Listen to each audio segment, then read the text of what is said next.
Hello my dear TNPSC மக்களே. Self study பற்றின video போட்டிருந்தேன். நிறைய ஹவுஸ் ஒய்ஃப்ஸ் வந்து நானும் படிக்கிறதுக்கு ரெடியாக இருக்கேன், ஸ்டார்ட் பண்ண போகிறேன், புதுசாக பண்ண போகிறேன், எங்கேருந்து ஸ்டார்ட் பண்ண போகிறேன்னு தெரியல. ஸோ சொல்லுங்கள், அந்த மாதிரி நிறைய நிறைய கொஸ்டின்ஸ் கேட்டிருந்தீங்க. ஸோ இந்த ஒரு வீடியோ வந்து எனக்கு தெரிஞ்ச எல்லா விஷயங்களையும் நான் ஷேர் பண்ணுறேன். ஸோ புதுசாக படிக்க ஸ்டார்ட் பண்ணுறவங்க இன்னையிலேருந்து ஸ்டார்ட் பண்ணுங்கள். இந்த வீடியோவை நீங்கள் பார்த்ததுலேருந்து படிக்க ஸ்டார்ட் பண்ணுங்கள். ஸோ எப்படி படிக்கணும் அப்படின்றத சொல்கிறேன்.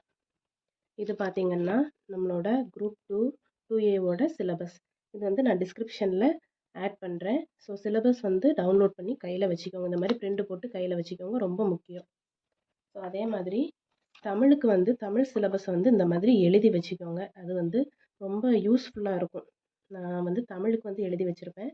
ஜிஎஸ்க்கு வந்து பார்த்திங்கன்னா இதிலேயே படிக்க டிக் பண்ணிடுவேன்.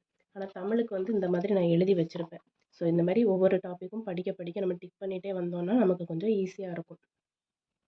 அதனால் தமிழுக்கு வந்து இந்த மாதிரி எழுதி டிக் பண்ணி வச்சுக்கோங்க. படிக்க டிக் பண்ணிட்டோம்னா நமக்கு கடைசி டைம் நம்ம எந்த டாபிக் படிக்கலை அப்படின்னும் தெரியும். நம்ம படித்த டாப்பிக்கை நமக்கு ரிவைஸ் பண்ணவும் ஈஸியாக இருக்கும். சரி, ஓகே. இப்போ நான் வந்து டைரெக்டாக நம்மளோட மெயின் ஏரியா 2A எப்படி படிக்கணும், எக்ஸாம் எப்படி, பேட்டர்ன் எப்படி, ஸோ என்னென்ன படிக்கணும் இதை பார்த்துடலாம். சரி, 2A ரெண்டு எக்ஸாமுக்குமே பார்த்தீங்கன்னா ப்ரிலிமினரி எக்ஸாமோட சிலபஸ் வந்து சேம் தான். குரூப் 2A ரெண்டு எக்ஸாமுக்குமே ப்ரிலிமினரி சேம் சிலபஸ் தான். மெயின்ஸ் பார்த்தீங்கன்னா ரெண்டுக்குமே செப்பரேட் சிலபஸ் வந்துடும். குரூப் 2க்கு வந்து மெயின்ஸ் எக்ஸாம் ரிட்டன் எக்ஸாமாக இருக்கும். குரூப் 2Aக்கு வந்து மெயின்ஸ் சிபிடியில் நடக்கும். Computer based test, objective type questions இருக்கும். ரெண்டுக்குமே ப்ரிலிமினரி சேம், மெயின்ஸ் மட்டும் சிலபஸ் வேறு. இது ரிட்டன் டெஸ்ட், இது வந்து அப்ஜெக்டிவ் டைப்.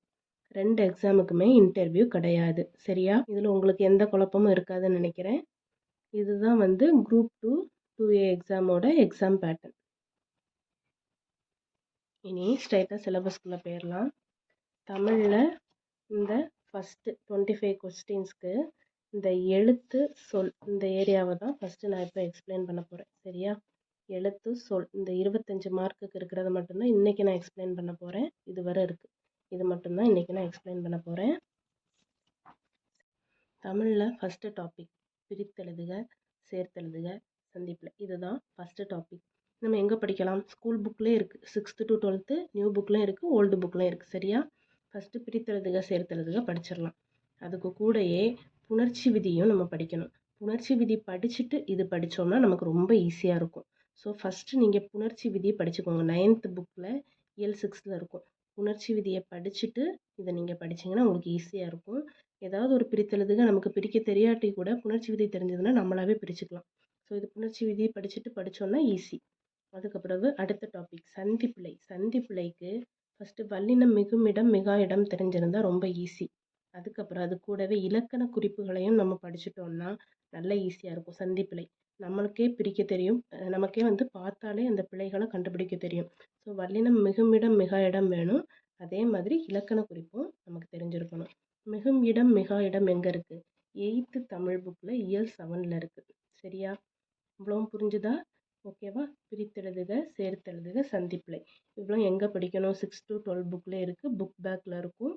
சந்திப்பிழை வந்து எப்படி படிக்கணும்னு சொல்லிட்டேன். இது போக இந்த சந்திப்பிழைக்கு பார்த்தீங்கன்னா ப்ரீவியஸ் இயர் கொஸ்டின்ஸ் எடுத்துக்கிட்டோன்னா நிறைய எக்ஸாம்பிள்ஸ் நமக்கு கிடைக்கும். ஸோ அது படிச்சுட்டு ப்ராக்டிஸ் பண்ண ஆரம்பிச்சிட்டோம்னாலே நமக்கு ஈஸியாக அந்த சந்திப்பிழை எங்கே இருக்குன்றதை கண்டுபிடிக்க தெரியும். ஸோ சந்திப்பிழை கூடவே நம்ம படிக்க வேண்டியது ஒற்றுப்பிழை, எழுத்துப்பிழை. ஒற்றுப்பிழைன்னு பார்த்தீங்கன்னா மெய் எழுத்தில் மட்டும்தான் பிழை இருக்கும். அந்த கொஸ்டினில் ஒற்றுப்பிழை கண்டறிக அப்படின்னு இருக்கும். மெய் எழுத்துக்கு பக்கத்தில் பார்த்தீங்கன்னால பிழை இருக்கும். மெய் எழுத்தை ஃபோக்கஸ் பண்ணிங்கன்னா நீங்கள் அந்த பிழையை கண்டுபிடிச்சிடலாம். எழுத்து பிழையை கண்டறிகன்னு இருக்கும். உயிர் மெய்யில் தான் அதில் பிழை இருக்கும். நான் இப்போ சொல்கிற ரெண்டுமே 99% வந்து அப்படி தான் இருக்கும். ஸோ அதனால தான் சொல்கிறேன், ஒற்று பிழைக்கு மெய் எழுத்தில் ஃபோக்கஸ் பண்ணுங்கள், எழுத்து பிழைக்கு உயிர் மெய்யில் ஃபோக்கஸ் பண்ணோன்னா பிழை இருக்கும். ஸோ இதெல்லாம் நமக்கு படிக்கும்போதே யூஸ்ஃபுல்லாக இருக்கும். நீங்கள் நோட் பண்ணிக்கிட்டிங்கன்னா கூட உங்களுக்கு ஈஸியாக தான் இருக்கும்.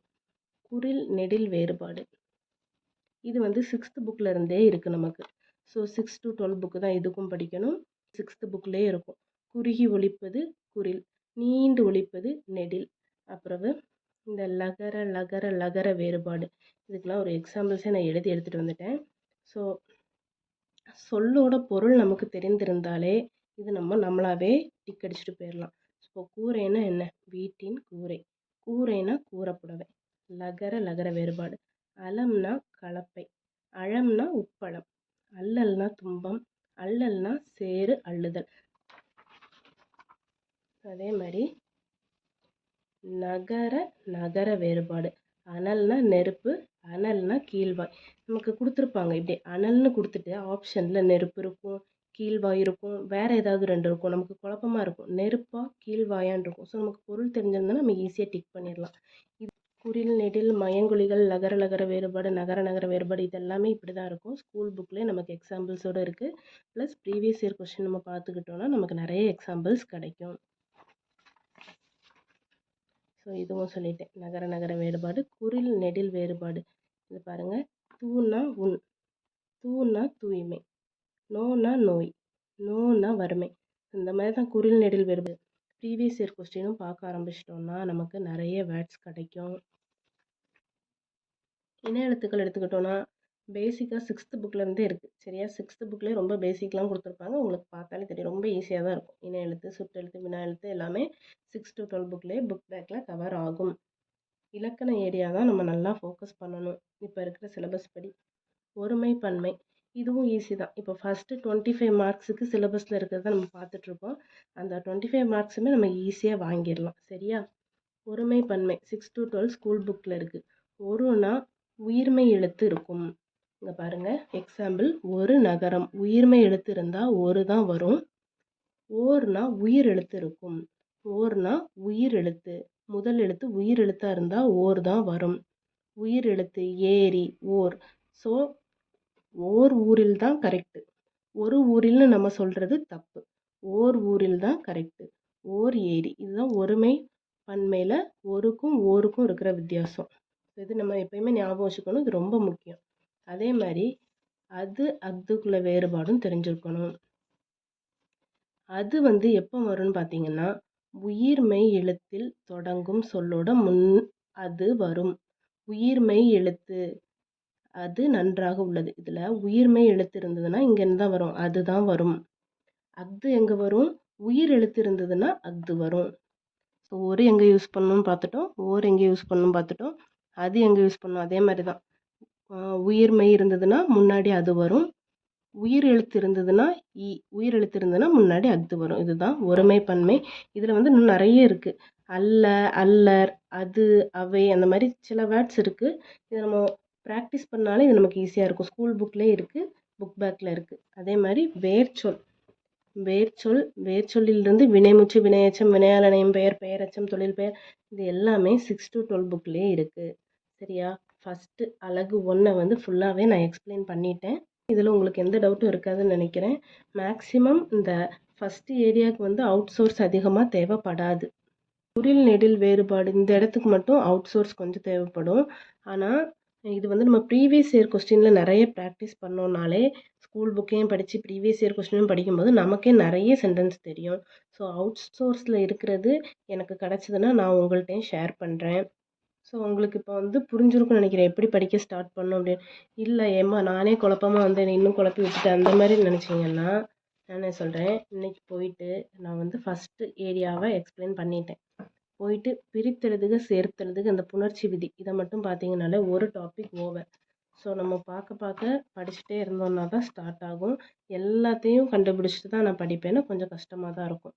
ஸோ இன்றைக்கி போயிட்டு இந்த பிரித்தெழுதுக, சேர்த்தெழுதுக போய் பாருங்கள். 6th புக்கிலேருந்தே ஸ்டார்ட் பண்ணுங்கள். ஈஸியாக தான் இருக்கும். ஃபஸ்ட்டு புணர்ச்சி விதியையும் படிச்சிருங்க.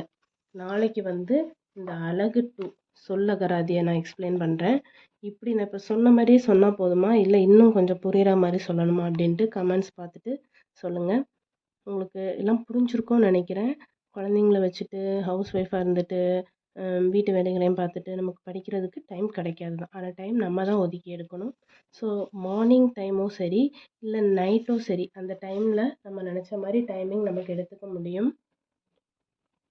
ஸோ டைம் எடுத்து படிக்க ஸ்டார்ட் பண்ணுங்கள். ஒரு நாளைக்கு குறைந்தபட்சம் 2.5 மணி நேரம் எடுத்துக்கோங்க. அதிகபட்சம் 5லேருந்து 6 மணி நேரம் எடுத்துக்கிட்டாலும் நல்லது தான்.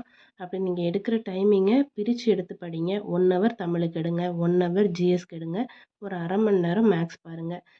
அதிகபட்ச நேரம் எடுத்தீங்கன்னா 2 மணி நேரம் தமிழ் படிங்க, 2 மணி நேரம் ஜிஎஸ் படிங்க, 1 ஹவர் மேக்ஸ் எடுங்க. இப்படி பிரித்து பிரித்து படிங்க. ஒரேடியாக படித்தோன்னா போர் அடிச்சிடும், தூக்கம் வந்துடும், படிக்க மாட்டோம். இந்த வீடியோ உங்களுக்கு பிடிச்சிருக்கும்னு நினைக்கிறேன். வேறு ஏதாவது டவுட்ஸ் இருந்தாலும் கேளுங்க. இதே மாதிரி இன்னொரு வீடியோவில் நான் உங்களை சந்திக்கிறேன். பாய்.